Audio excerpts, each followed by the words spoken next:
Class 12th का question है और यह क्वेश्चन फिजिक्स में पूछे जाने वाले बहुत ही इम्पोर्टेंट है, जो फरवरी 2026 यानी 2026 के एग्ज़ाम में आने वाले क्वेश्चन है और इस तरह से पूछा जाता है क्वेश्चन। और यह CBSE बिहार स्टेट बोर्ड दोनों के लिए है, यानी किसी भी स्टेट बोर्ड हो CBSE हो तो क्वेश्चन पूछा जाता है। और पूछने की जो तरीके तो इस तरह लिखे होते हैं, obtain the equation for concave surface, यानी कॉनकेव सरफेस के लिए यह इक्वेशन को ऑब्टेन करना है, हमें एक्सप्रेशन करना है, डिराइव करना है। तो दिया रहेगा कॉनकेव सरफेस में इस तरह से लिखा हुआ, और कैसे इसको हम प्रूव करेंगे उसको देखना है। तो सबसे पहले क्या करना है, कॉनकेव सरफेस ड्रॉ कर देते हैं जैसे कि यहाँ पर दिया हुआ है।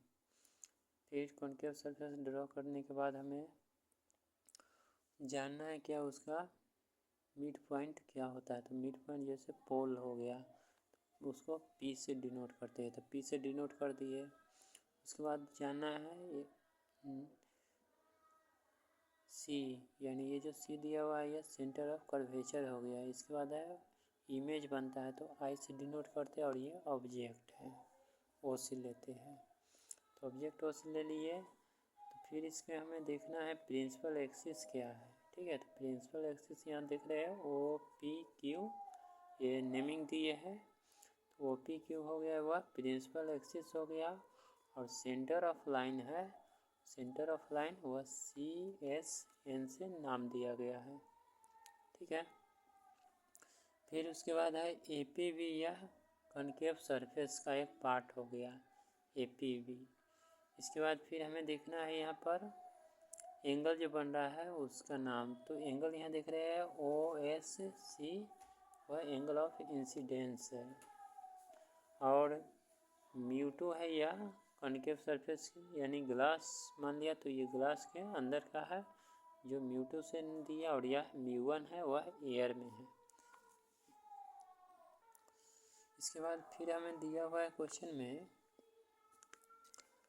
एंगल ऑफ इंसिडेंस हो गया, तो एंगल ऑफ रिफ्रैक्शन क्या है। तो एंगल ऑफ रिफ्रैक्शन को नेमिंग देखते क्या है। तो यहाँ पर देख रहे NSR और ISC, यह एंगल ऑफ रिफ्रैक्शन है। तो लिख देंगे यहाँ पर एंगल ऑफ रिफ्रैक्शन ISC, यहाँ पर नाम दिया हुआ है ISC, यानी इमेज बन रही है। तो ISC equal to NSR angle of refraction हो गया, एंगल ऑफ रिफ्रैक्शन।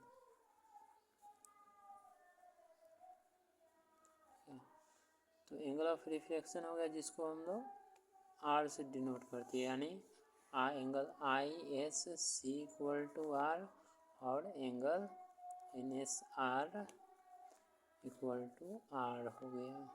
इसके बाद अब इसमें हमें और कुछ मुख्य बातें जानना है क्या है। तो P से C है यह रेडियस ऑफ कर्वेचर है जिसको R से डिनोट करते हैं।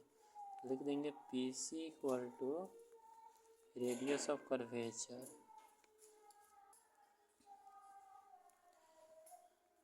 Radius of curvature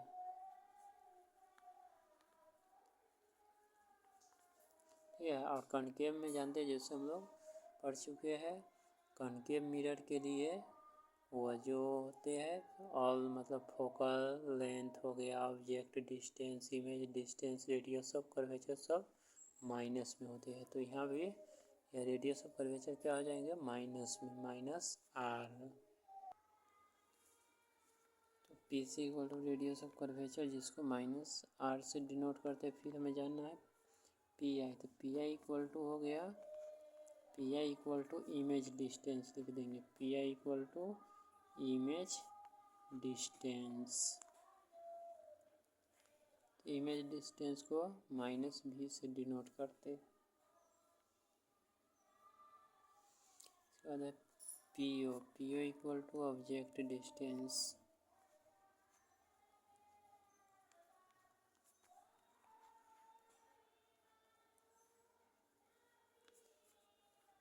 object distance minus U से डिनोट करते हैं।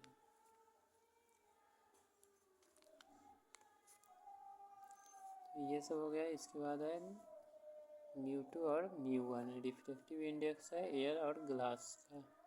लिख देंगे μ2 equal to refractive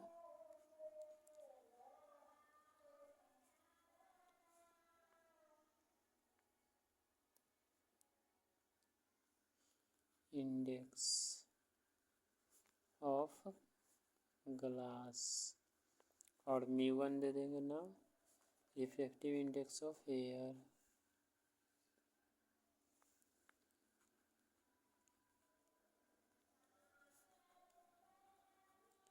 index of air तो रिफ्रैक्टिव इंडेक्स ऑफ एयर का हो गया। अब यहाँ पर क्या करना है, ये जो एंगल बन रहा है इसको नेमिंग कर देंगे। जैसे यहाँ अल्फ़ा ले लिए, यहाँ पर है आई पर बीटा ले लिए और यहाँ पर थीटा ले लिए। तो अल्फ़ा बीटा थीटा। अब देख रहे हैं अल्फ़ा बीटा थीटा कोई एंगल्स बना रहा है, क्या बना रहा है सो हमें देखना है। तो यहाँ पर देख रहे हैं एक ट्रायंगल दिखाई दे रहा है OSC। अगर इसमें देखा जाए तो OSC एक ट्रायंगल है। तो लिख देंगे सिंस ट्रायंगल है, यानी 2 टाइप्स ऑफ ट्रायंगल दिखाई दे रहा है, एक OSC और एक ISC है ना। SIC भी ले सकते हैं। तो पहले ले लेंगे इन ट्रायंगल OSC या OSC या SOC ले लेंगे ट्रायंगल SOC में। तो देख रहे हैं हम जानते हैं इस तरह से एंगल बन रहा है। ये जो एंगल है इस तरह से यहाँ पर एंगल बन रहा है और यहाँ पर, तो यहाँ पर जो एंगल बना है टोटल एंगल ऑफ इंसिडेंस और यहाँ पर थीटा बन रहा है और इसके बाहर जो बन रहा है वह अल्फ़ा है। हम जानते हैं कि sum exterior angle equal to sum of 2 interior angles. यहाँ पर लिख देंगे एक्सटीरियर एंगल्स में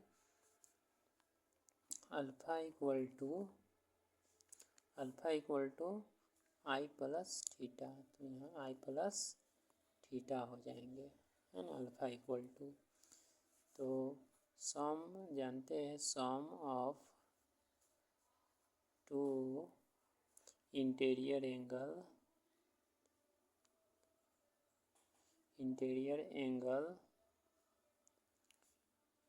इक्वल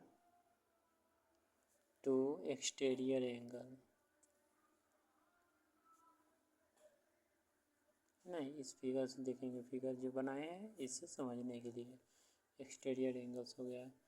तो यहाँ पर हम ये भी लिख सकते हैं I equal to alpha minus theta. इसे इक्वेशन फर्स्ट बना लेते हैं।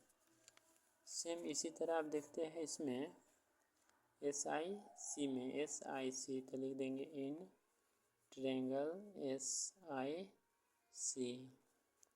तो SIC में भी देख रहे हैं SIC है वह alpha equal to I plus beta. लिख देंगे angle alpha equal to R है आर प्लस बीटा। तो लिख सकते हैं R equal to alpha minus beta. इसे सेकेंड इक्वेशन बना लेंगे। अच्छा, ये हो गया। तो हम लोग ये भी पढ़ चुके हैं लॉज ऑफ रिफ्रैक्शन में μ1 sine I equal to μ2 sine R. यहाँ लिख देंगे since μ1 sine I equal to μ2 sine R. ये हो गया। तो साइन आई और sine R for paraxials rays के लिए लिख देंगे फॉर पैरेक्सियल्स रेज के लिए क्या होता है, साइन आई और साइन आर जो है ना वैल्यू बहुत ही स्मॉल होते हैं। तो sine I sine R is negligible कर देंगे, यानी बहुत ही छोटा वैल्यू होता है, नेग्लिजिबल। देयरफॉर अब यहाँ पर क्या हो जाएगा, आई और आर का यूज करेंगे। तो μ1 आई इक्वल टू μ2 आर। अब देख रहे हैं आई का वैल्यू यहाँ पर लिए हैं क्या, आई का वैल्यू है अल्फ़ा माइनस थीटा और आर का वैल्यू निकाले हैं सेकेंड इक्वेशन में आर माइनस बीटा। तो यहाँ पर आई के जगह हम लिख देंगे μ1 अल्फ़ा माइनस थीटा क्योंकि यहाँ दिया हुआ है, और μ2 आर के जगह लिख देंगे अल्फ़ा माइनस बीटा। अब देख रहे हैं अल्फ़ा और थीटा जो है यह एंगल है, तो हम लोग प्रीवियस क्लास में 9th क्लास में पढ़ चुके हैं एंगल इक्वल टू होते हैं angle equal to arc by radius. ठीक है, एंगल इक्वल टू ये होते हैं, फॉर्मूला है आर्क बाय रेडियस, और 11th क्लास में भी पढ़ चुके हैं रोटेशन चैप्टर में, है ना, सेंटर ऑफ मास रोटेशन में। तो देख एंगल यानी आर्क, तो अब इस फिगर में हमें पहचानना आर्क क्या है, तो यहाँ पर देख रहे हैं आर्क ये है। ठीक है, इसमें देख रहे हैं ये जो एच पी हो गया यह इसका आर्क हो गया और ये सब रेडियस हो गया। तो हमें पहले चलना है अल्फ़ा वाले कंडीशन में, तो अल्फ़ा वाले कंडीशन में एंगल है तो अल्फ़ा यहाँ है, यहाँ बन रहा है तो लिख देंगे S P by P C, S P by upon P C minus theta की जगह भी वही है, इस वाले कंडीशन में चलना है तो एस पी अपॉन पी ओ।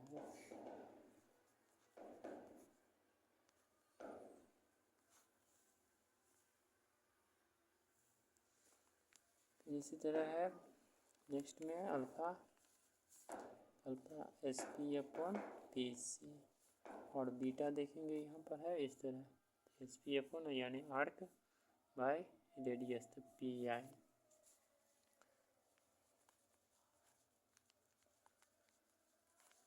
इसमें देख रहे हैं एस पी है तो कॉमन ले सकते हैं, तो लिख देंगे μ1 ना एस पी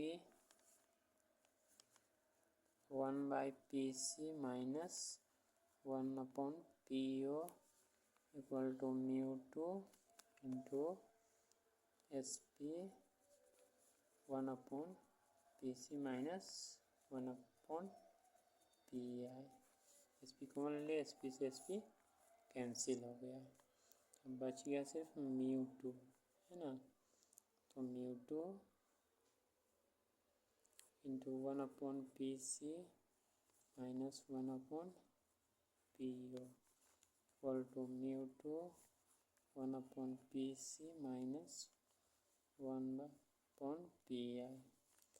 अब वैल्यू पुट करेंगे इस सब पी सी और पी ओ का, तो अभी देखे हैं μ2 पी सी का वैल्यू अभी दिया है, रेडियस ऑफ कर्वेचर है ना, यहाँ दिया हुआ है, तो माइनस आर ले लेंगे तो 1 अपॉन माइनस आर, और पी ओ ऑब्जेक्ट है, ऑब्जेक्ट डिस्टेंस माइनस यू है, तो यहाँ पर लिख देंगे माइनस यू इक्वल टू μ2, और फिर इससे भी लिखेंगे पी सी की जगह रेडियस ऑफ कर्वेचर है माइनस आर, है ना, और पी आई है इमेज डिस्टेंस, यहाँ दिया हुआ है इमेज डिस्टेंस, तो लिख देंगे माइनस भी। अब इसे नेक्स्ट में क्या करना है, हमें सोल्व करना है। अब यहाँ पर सोल्व करेंगे तो लिख सकते हैं μ2 से मल्टीप्लाई करेंगे इसमें, तो μ2 से मल्टीप्लाई करेंगे तो μ2 हो गया, और ये माइनस म्यू बाई आर, और ये तो माइनस माइनस प्लस हो जाएगा तो प्लस μ2 बाई यू। फिर इधर भी देखते हैं माइनस है μ2 बाई आर,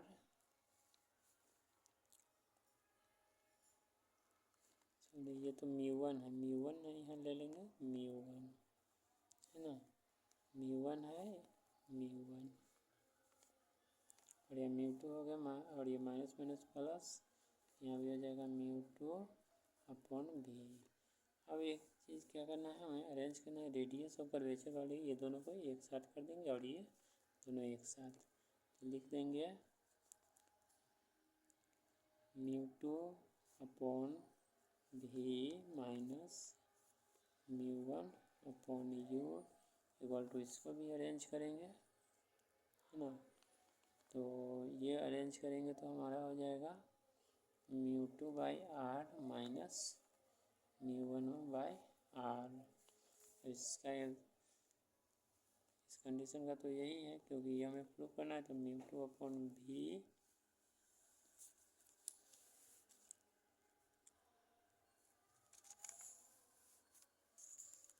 तो μ2 upon V minus μ1 upon U equal to, इसमें तो आर है, एलसीएम ले लिया, आर हो गया, तो μ2 माइनस μ1 बाई आर।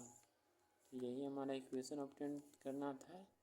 यह हो गया हमारा इक्वेशन फॉर कॉनकेव सरफेस, यानी फॉर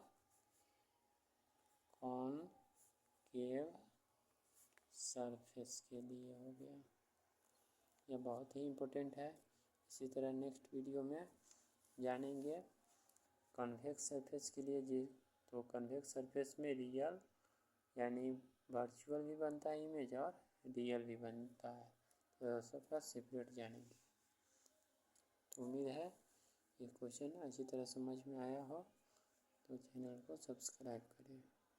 चैनल सब्सक्राइब करेंगे तो फिर न्यू वीडियो मिलता रहेगा। फ्री कॉस्ट में फ्री पढ़ाई है और एक भी पैसे नहीं लगते हैं, इसलिए आप यूट्यूब के माध्यम से भी पढ़ सकते हैं।